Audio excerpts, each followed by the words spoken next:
Good day mga ka-JT at magandang araw sa inyong lahat. At dito po syempre sa Ocean Park, pumasok po tayo sa Christmas Village at paglabas po rito at may pinuntahan po kami na napakagandang mga ilaw-ilaw. Talaga naman nagpaganda at nagpaisip bata sa akin.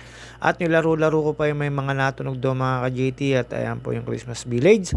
At dito po, dire-diretso lang po tayo dito after nung pumunta kayo sa may Under the Sea dito po sa Ocean Park. At dito po, hindi ko po alam kung magkano yung pinagbayaran ng pinagdadrive ko. At syempre, pag mabait tayo sa pinagdadrive, nagiging parang pamilya tayo pagka po pumasok sila at isang kumain. At napakabait naman po pati ng pinagdadrive ko, ay kinakapatid ko po yun. Inaanak po ng nabubuhay kong tatay sa kasal. At syempre, mga ka-JT, at dito po, makita nyo po yung mga penguin na yan, pero meron po kami nakitang penguin original at di maring di tayo magpapakyut. Pumunta po kami sa isang napakagandang lugar at alam niyo naman po paglabas nyo rito may mga dagat-dagat at meron nung kayong paglalaruan at syempre mga ka-JT, ito po yung pag-exit nyo po rito sa Christmas Village. Marami po kayong mabiling mga souvenir. Hindi ko lang po alam kung magkano, depende naman po sa mga price na gusto nyo at saka syempre alam nyo na pag dito po medyo may kamahalan yan at tayo purita lang naman po at hindi naman po tayo talaga at sakto lang po ang ating nasa bulsa, minsan wala, minsan meron. At ang hirap po talaga sa tao na pag yung galing ka sa wala. Tapos ito, syempre, kailangan natin magsipag para meron tayong mabubunot kahit papano. At after po niyan, paglabas po namin, ito po makikita nyo po ay yung dagat dito sa may Manila. At dire-diretso lang po yan, dyan sa may pakaliwa na yan, ayan pa yung mapuntang Dolomite.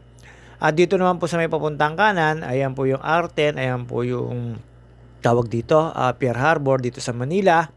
Papunta po dyan na Nabotas at mga ka-JT, ayan, palabas po kami dyan at may pupunta kami. Napakaganda po ng mga ilaw, blinker ng ilaw, nagmistulang bata po ako. At yun nga po mga ka-JT dito sa Ocean Park, hindi ko po alam kung magkano. Ayan, medyo mahangin po dyan, nag-uulan. At syempre mga ka-JT, alam nyo naman po yan, kaya ako napapapikit dyan. Sobrang lakas po ng hangin dyan, pero napakasarap naman po maglakad dyan. At yun nga po, at meron po kaming dinaanan dito sa Ocean Park. At shoutout nga pala po kay paring Randy Rimas at kay Lou Ibanglisa at kay Pisan Kadyo Bernard Sensil at kay Sir Gilbert Aguirre, kay Ma'am Aguirre, kay Elvis Puwalagaya, kay Wilbic Abalos, kay paring Anoy Javier at kay paring Joseph Katapang at kay paring Eugene Talentino. Shoutout po sa inyo. At ayan, tapos ito po yung Duck Digital pa yan. Hindi ko pa alam kung ano yan. Basta ito, ayan, pagpasok nyo po, entrance kagad yan. Papasok lang po kayo para sa parang mga curtain. Iba-iba po iba-iba pong ilaw. At ito po yung una, ka-JT, syempre, na-excite po tayo. Pero syempre, pagka yung bata ka po talaga, yung napakaganda rito. May mga dadaanan ka pa po rito mga ka-JT na mas maganda po rito dyan, exit lang po kayo dyan sa merong curtain, pero meron dito pong picture na yan, yung gitna na yan, ayan po yung curtain na yan, meron po kayong pwede magpa-picture po kayo dyan. Mga ka-JT, napakaganda po ng mga reflection ng mga ilaw dito at after po nyan, syempre lumipat na po tayo sa kabila at dumiretso po tayo doon, tinuro po tayo ng isang crew dyan. Lagi po may makikita kayong crew dito sa bawat sulok nito at pagka kayo napapunta sa kabila at ayan, lalabas po kayo doon tapos exit kayo dyan, syempre lalabas nga, exit pa at entrance po kayo dito, ayan yung curtain na sinasabi ko, ito napakaganda na po dito, pero hindi po yan dancing light or dancing light na po talaga, pero wala po siyang ano ba to, kanta, basta siya yung lang yan, para mga kulog-kulog, kidlat. At after po na mga ka-JT, labas na ulit tayo, tapos pasok na po ulit tayo sa iba. Napakaganda po ng projector nito mga ka-JT, paiba-iba po yan, nakita nyo naman po, para ako nasa universe. At syempre, dito na nagsimula yung paglalaro natin at meron po tayo dyan pinuntahan na parang mga nasa loob ka ng isang computer na laro or computer games.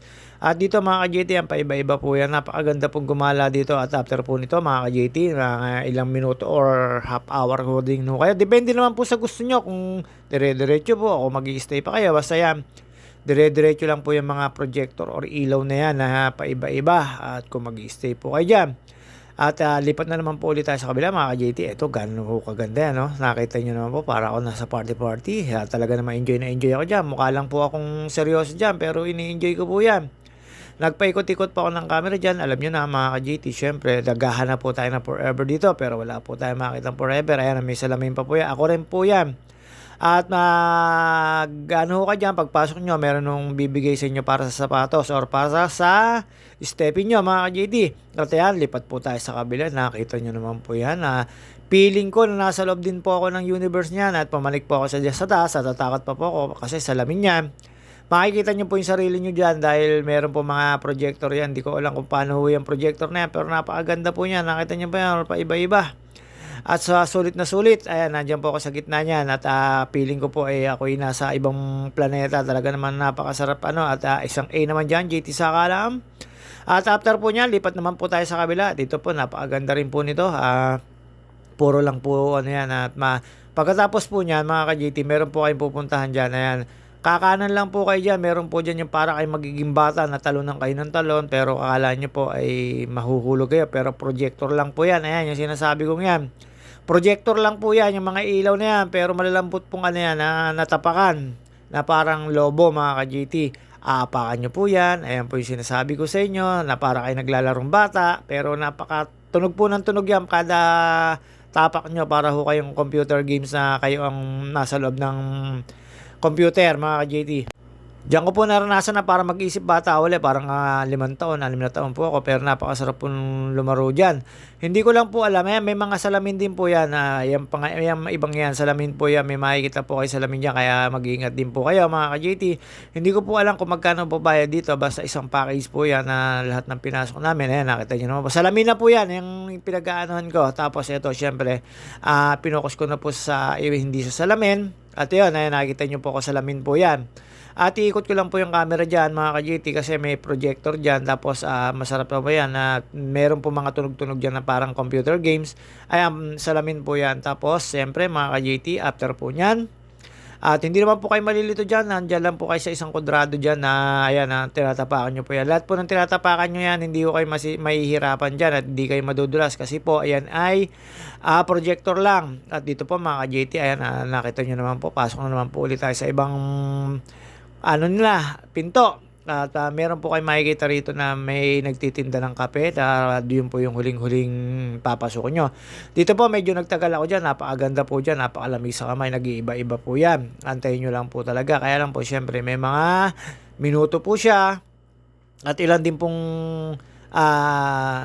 entrance nyo dito at papasukan yung mga parang curtain pagpasok nyo at paglabas sa curtain na yun. Sa kabilang room naman po kaya, nakita nyo naman po, paiba-iba po na. Kaya medyo nagtagal po ako dito mga ka-GT. At after po nito, pagkakaalam ko po ay pag-exit na po dito. At yan po yung exit natin. Siguro may 10 minutes po ako dyan sa loob na yan. At nauna po ako doon sa mga kasama ko sa mga pinagdadrive ko. At syempre, medyo madilim po dyan. At makikita nyo naman po yan. Ayan, kalipat na naman po kayo sa kabilang bakod. Ito po yung uli. Pwede po kayo magkape rito. At pa-exit na po ito. Paglabas nyo po rito, makikita nyo na naman po yung dagat sa may Manila. At syempre, mga ka-JT, ayan, sinama ko po yung babae, si ate. Sabi ko, sama ko siya. Ayun, kumaway po. At yun nga po, tinanong ko kung saan itapon yung basura. Ayun, natapon na po namin. At paglabas po namin, syempre, magpo 4:30 na. Kailangan na pong pumunta kami dito sa may tawag dito sa palabas na nila na yung Sea Lion. Napakagaling po ng mga nag-perform dito ng mga animal, yung mga ibon po. Tapos dito po, ayan, sa ocean part na yan, pwede ho kayo maligo. Ayan, may mga swimming pool po yan. At marami pong naliligo at marami rin pong mga manonood. Pero yan, may nakikita na po kami naliligo dyan, mga ka-JT. At dito po, syempre, pupunta na lang po kami dyan sa may upuan na yan at pumwesto lang po kami sa may ibabaw kasi una po magpe-perform ay mga ibon. Napakagaling po ng mga ibon. Talaga natuturuan po talaga siya. Talaga naman nag-i-enjoy yung mga bata. Kung sa mga bata, talaga naman pong pag-i-enjoy po ng mga bata to, mga ka-JT Sakalam. At ayan nga po, medyo malapit na magsimula. Diyan po mag-perform yung Sea Lion. Tapos dito po sa may bandang kaliwa na may lamesa na yan, ayan po yung pag-perform ng mga bird. At dito po, meron po mga may mga lumalabas dyan na snake, iguana, ayan. Nagsisimula na po yung show niya. At after po niyan, kinuha ko po yung lumalakad po sila dyan. Python po yan, hindi ko po alam kung Philippines. Philippine Python. At ayan mga ka-JT, meron po lumabas na malaki, hindi ko po alam yan, kulay parang dilaw na yan, kung anong variant yan, basta yan po kasama sa nagpe-perform na yan. Hindi ko lang po alam kung ilang minuto po yung pagpe-perform nito. Dasa ito, mag-enjoy po yung mga bata rito, kami nga po matatanda, nag-enjoy. Ayan po yung napakagaling na na mga ibon na nagpe-perform na sila. At tataas po yun ng bandila. Siyempre, tinuturuan niya ng mga handler nila. At talaga naman po nasunod po sa kanila. At marami po silang mga ibon dito na nagpe-perform. Kaya matutuwa po ang mga bata rito sa mga gustong pumunta rito. Hindi ko lang po alam kung magkano yung bayad, pero mag-i-enjoy po talaga kayo. Pero dapat, kailangan pag-ipunan nyo at sigurado naman po ay medyo may kamahalan dito mga ka-JT.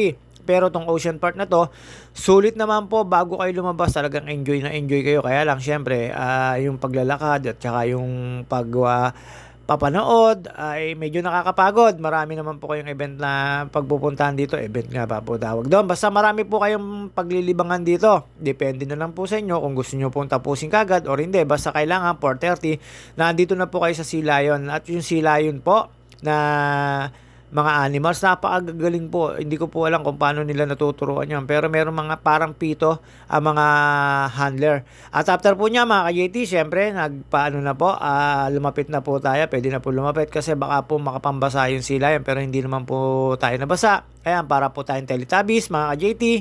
At ayan po, manonood na po tayo. Medyo lumapit po tayo. At dyan, inaantay na lang po namin lumabas yung mga Sea Lion. Pero yung Sea Lion, napapasayaw po ng handler nila at nauutusan po talaga. Napakatalino po ng Sea Lion. Kahit sabihin nyo po na meron silang mga silbato, pero nasunod po talaga yung Sea Lion. At kalimitan po, kada sunod ng Sea Lion, binibigyan po nila ng pagkain. Yun lang po yung kagandahan sa kanila. Pero syempre, ang Sea Lion napapagod kaya medyo napakalakas naman po ng Sea Lion. Kaya lang syempre, makikita mapag yung Panayan Langoy, napapagod doon, pero ayan na tinuturuan nila. Gaano kagaling yan mga ka-JT. Natuturuan mo yung Sea Lion ng ganyan, tapos magsasayaw, tapos magpe-perform, yung papalakpak. Yan, nasa kanan na yan na Sea Lion yan. Nag-ano pa yan na mahiyain. Nakikita nyo po talagang pagka nasa personal kayo, makikita nyo po talaga siya. Napalakpak, pag dinuro ng mga handler, palakpak, tapos babay. Pero hindi naman po sila nagsasalita. Iba po yung salita nila. Dito po may mga kanta-kanta po dyan. Tapos meron po silang mga silbato, yung dalawang trainer na yan. Pero nakita nyo naman po sumusunod yung Sea Lion. Ayan, nakita nyo naman po. Ayan, at bibigyan po ng pagkain. Tapos pagsasayawin. Ayan, nilapit ko lang po yung camera. Ayan mga ka-JT. Makikita nyo po dyan na yung Sea Lion na yan. Medyo nahihiya yan nasa kanan na yan. Tapos nasa kaliwa na yan, ay napakagaling din po mag-perform niya. Kaya lang medyo mabagal na siya. Ayan, pinalangoy po at pinagsayaw po yung dalawa. Tapos siyempre pinababalik. Isipin nyo yan, bumabalik po yung Sea Lion. Kasi ayan, nakita nyo naman po tinuturuan maigi. Hindi naman po sila kinakamay na or ayan pinatataas po yung mga paa o nakita nyo naman po hindi naman po sila pinupwersa. Ayun, kada meron po silang tricks, bibigyan po ng pagkain. Then ayan mga ka-JT, yan po yung iniingatan namin na babasa kami, pero hindi naman po sila masyado naglalangoy, kaya hindi po kami nabasa dyan, kaya naka-jacket po kami. Libre po yung jacket na yan, inuwi ko nga po, baka magagamit ko sa pagbabike. Kaya mga ka-JT, nakita nyo naman po, isa-isa naman po silang pinalangoy ng trainer nila mga ka-JT. Ayan, babalik, nakita nyo naman po, sumusunod po talaga siya. Ang galing po ng trainer niyan. At dito nga po mga ka-JT, syempre tinapos lang po namin yung perform na nilang yan. At dyan, pasasayawin po sila dyan. At syempre mga ka-JT, ayan nakita nyo naman po nasunod nagsumasaludo parang mga sundalo. At after po niya mapasaludo na yan, pasasayawin po nila yan dyan. Ay, hindi naman po ganun na parang tao talagang sumasayaw. Ayan, nakita nyo naman po, nakipag-appear pa si At ayan, pinakuha po yung parang bilog. Ang galing po niyan. Isipin nyo po yun, wala pong nagturo pero kinuha po yung bilog na parang stripe na yon. Then, pagkatapos po niya, mga ka-JT, balik doon. Then, yung bola po ng volleyball, isipin nyo po, kukunin po yan ng Sea Lion na wala naman pong guide, kundi ituro lang, di ba? Ang galing po ng mga handler nila, mga ka-JT. At yun nga po, syempre mga ka-JT, at dito po malapit na po matapos siya ng huling-huling perform nila, pagsasawin po yan.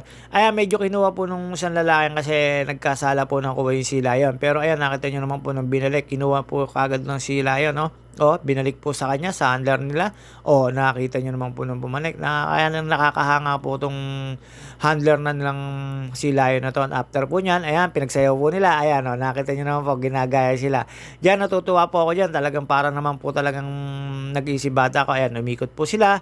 At syempre mga ka-JT, hindi na po magtatagal yung ating video rito. At tatapusin lang po natin dito. At ayan, marami pa pong ginawa yan si Lion. Nakita nyo naman po. Nakita nyo naman po, ang galing, no? Diba? Paano po tuturuan yan, diba? Si Lion nga po yan. Pero napakagaling naman po ng mga trainer. At pagka po natapos na, syempre liligo yan. Tapos marami pa pong ginawa yan mga ka-JT. Pero syempre hindi ko na po binidyo. At na po full storage na yung ating video mga ka-JT. Joke lang po yun. At yung nga po pala sa mga nanonood at sumusuporta sa akin at sa mga admin nag-a-approve sa akin pag nag-post ako, maraming salamat sa inyo at lalo po yung sa mga sumusuporta at naniniwala sa akin. At sa mga hindi ko po nababate at sa shoutout, pasensya na po sa sobrang haba po ng pag-edit.